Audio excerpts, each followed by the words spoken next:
प्यारे छात्रों, आप सभी का स्वागत है मेरे YouTube चैनल में। आज के वीडियो में हम पाठ 7वां रहस्य, जो कि लिखा है हरिकृष्ण देवसरे जी ने,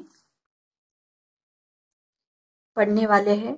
उनका जन्म 1940 नागौद मध्य प्रदेश में हुआ था और उनका मृत्यु 14 नवंबर 2013 में। उनकी रचनाएं संपूर्ण बाल विज्ञान की कथाएं आदि। उनका परिचय। डॉक्टर हरिकृष्ण देवसरे जी ने बाल साहित्य रचना और समीक्षा के क्षेत्र में प्रशंसनीय योगदान दिया है। आपने अनेक पुस्तकों का संपादन कार्य भी किया है। प्रस्तुत कहानी के माध्यम से लेखक ने बच्चों को अंधविश्वासों से दूर रहते हुए वैज्ञानिक दृष्टिकोण को अपनाने के लिए प्रेरित भी किया है। आइए जान। अंधेरी रात थी, चारों ओर सन्नाटा था, हाथ फैलाए न सूझता था।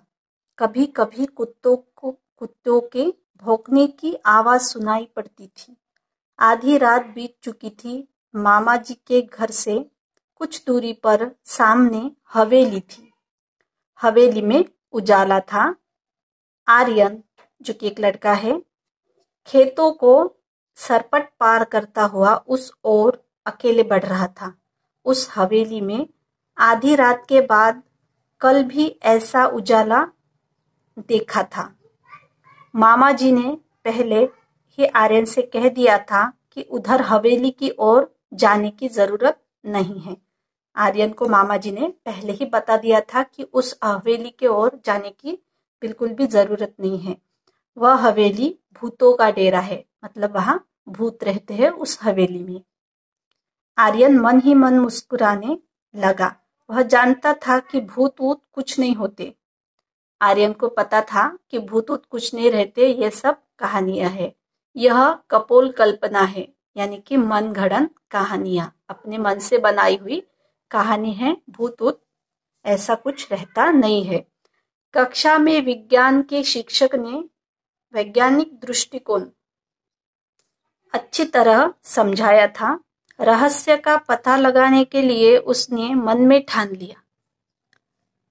मामा जी ने कहा था, इस हवेली में पिछले 10-15 सालों से कोई नहीं रहता, मतलब वो पूरी तरह से खाली पड़ी हुई थी।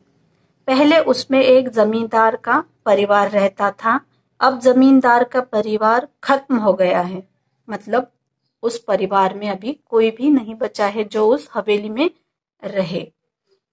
उस तरह कोई आता जाता नहीं। एक बार घिसू, मतलब ये कोई लड़का या आदमी है, उधर गया था। बेचारे का बुरा हाल हुआ था। 3 महीने तक खाट पकड़े रहा। खाट पकड़े रहा मतलब वो बीमार रहा घबराने की वजह से। आर्यन करवटें बदलता रहा।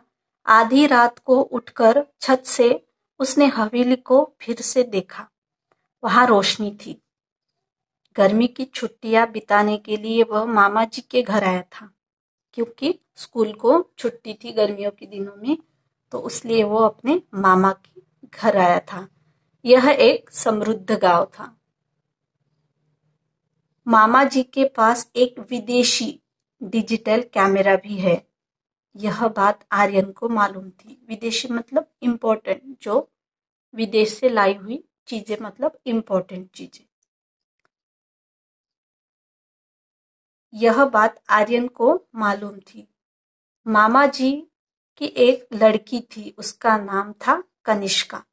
आर्यन ने कनिष्का से कुछ सलाह मशवरा किया था। दोनों बहादुर थे। अगला कदम उठाने के लिए उन्होंने कमर कस ली। अगली सुबह उसने मामा जी से कैमरा मांग लिया। मामा जी को साथ बैठकर मामा जी का फोटो लिया। फिर मामा मामी और कनिष्का की भी फोटो खींचे। कनिष्का ने मामा मामी के साथ आर्यन के भी फोटो खींचे। मामा मामी जी बहुत खुश थे। मामा जी ने कैमरे के तारीफ के पुल बांधते हुए कहा। तारीफ के पुल बांधना मतलब प्रशंसा करना। रात में मामूली रोशनी में बिना फ्लैशगन के भी यह तस्वीर खींच लेता है। मामा जी ने कैमरे की तारीफ की।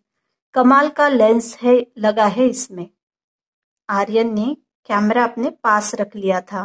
कैमरा पाकर आर्यन और कनिष्का बहुत प्रसन्न थे। वे दोनों रात होने का इंतजार करने लगे।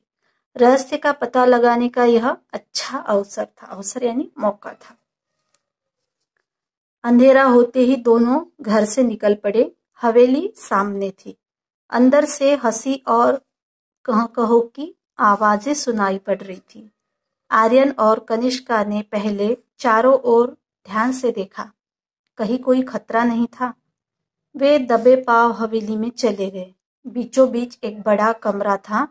उसका दरवाजा अंदर से बंद था। खिड़कियां नीचे से बंद थी लेकिन ऊपर से खुली थी। बड़ी सावधानी से आर्यन ने अंदर झांक कर देखा। हट्टे कट्टे मोटे तगड़े बड़ी बड़ी मूंछों वाले कई लोग पगड़ी बांधे बैठे थे। उनके साथ कमीज और पैंट पहने हुए भी कुछ लोग थे। उनकी आंखों से आग बरस रही थी। आंखें लाल लाल थी। सबके चेहरे डरावने थे। उस समय वे खाने में मस्त थे। कोई हड्डी चबा रहा था तो कोई रोटियां तोड़ तोड़ कर मुंह में डाल रहा था। आर्यन ने उन्हें ध्यान से देखा। उनके गले में कारतूसों की पेटी लटक रही थी।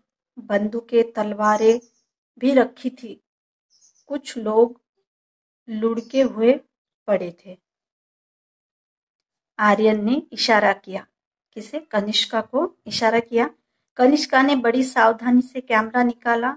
गैस बत्तियों की रोशनी इतनी तेज थी कि बड़ी आसानी से फोटो लिया जा सकता था। बस उसने फटाफट कई फोटो खींची और वे घर की ओर चल पड़े। वो दोनों छुपके से उस हवेली में गए और वहां जो लोग थे उनकी कुछ कैमरे से फोटो खींची और घर के लिए निकल पड़े। अगले दिन सवेरे सवेरे आर्यन ने साइकिल उठाई और नारायणपुर, यह एक गांव का नाम है, की ओर चल पड़ा। वहां फोटोग्राफर की एक दुकान थी। सभी फोटो तैयार कराकर शाम तक वह लौट आया। कनिष्का ने अपने पिताजी से कहा, आप कहते हैं कि भूतों के पैर उल्टे होते हैं, उनकी छाया नहीं होती। छाया यानी शैडो। उनके फोटो नहीं ले सकते, लेकिन कल रात हम भूतों के डेरे पर गए थे, वहां कुछ फोटो लिए हैं, जरा देखिए तो। उन्होंने फोटो पिताजी को दे दिए। जो फोटो आर्यन और कनिष्का ने खींचे थे वो फोटो उन्होंने उसके पिताजी को दे दिए। वे परेशान हो उठे। उन्हें ऐसा खतरनाक काम पसंद न था। फोटो देखकर उनकी आंखें खुली की खुली रही। बोले, क्या भूत इंसानों जैसे होते हैं? मामा जी ने कहा बच्चों से। इंसानों जैसे नहीं, इंसान ही भूत है। देखिए ना, इनके पैर सीधे हैं, इनकी छाया भी है और इनका फोटो भी आ गया है। इसका मतलब है कि वो इंसान ही थे। उनका रहस्य न खुले इसलिए उन्होंने भूत होने की अफवाह फैलाई है। यदि लोगों का आना जाना रहता तो ये लोग वहां अपने क्रियाकलाप कैसे चलाते? क्रियाकलाप मतलब उनका काम वो कैसे करते? फिर कुछ रुककर बोला, आप मेरे साथ थाने चलेंगे? मुझे इस मामले में बहुत गड़बड़ लगती है, आर्यन ने कहा। और वो सब थाने चले गए।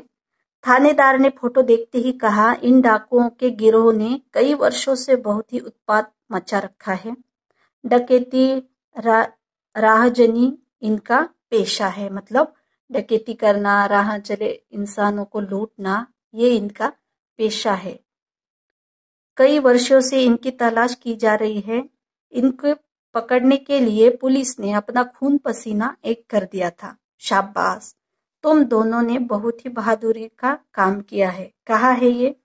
आप तैयारी कीजिए, ठिकाना मैं बताता हूँ, आर्यन ने कहा। उस रात भूतों के डेरे पर पुलिस ने छापा मारा। दोनों ओर से गोलियां चली, मतलब पुलिस ने भी गोलियां चलाई और उन डाकुओं ने भी गोलियां चलाई। सवेरा होते होते डाकुओं ने हथियार डाल दिए, मतलब वो डाकू पुलिस से हार चुके थे। उनके कुछ साथी मारे गए और कुछ पकड़े गए। गांव वालों ने हवेली में बसे भूतों को देखा तो चकित रह गए, क्योंकि गांव वालों को पता था कि इस हवेली में भूत है, और सुबह जो देखा उससे वो चकित हो गए। सभी डाकुओं के आतंक से मुक्त हो गए। जिला कलेक्टर ने आर्यन और कनिष्का की बहादुरी के कारण उनके नाम राष्ट्रपति कार्यालय को भिजवा दिया। आने वाले गणतंत्र दिवस पर महामहिम राष्ट्रपति के हाथों उनका वीरता पुरस्कार से सम्मानित किया जाने वाला है। यानी कि उन्हें वीरता पुरस्कार, जो कि हमारे देश का एक महत्वपूर्ण पुरस्कार है, जो कि बच्चों को उनकी बहादुरी पर दिया जाता है, वो उनको दिया जाने वाला है। इस तरह से यह पाठ हमने पढ़ा है। यह वीडियो ज़्यादा से ज़्यादा शेयर कीजिए और मेरे चैनल को सब्सक्राइब ज़रूर कीजिएगा। फिर मिलेंगे अगले वीडियो के साथ। वीडियो देखने के लिए धन्यवाद।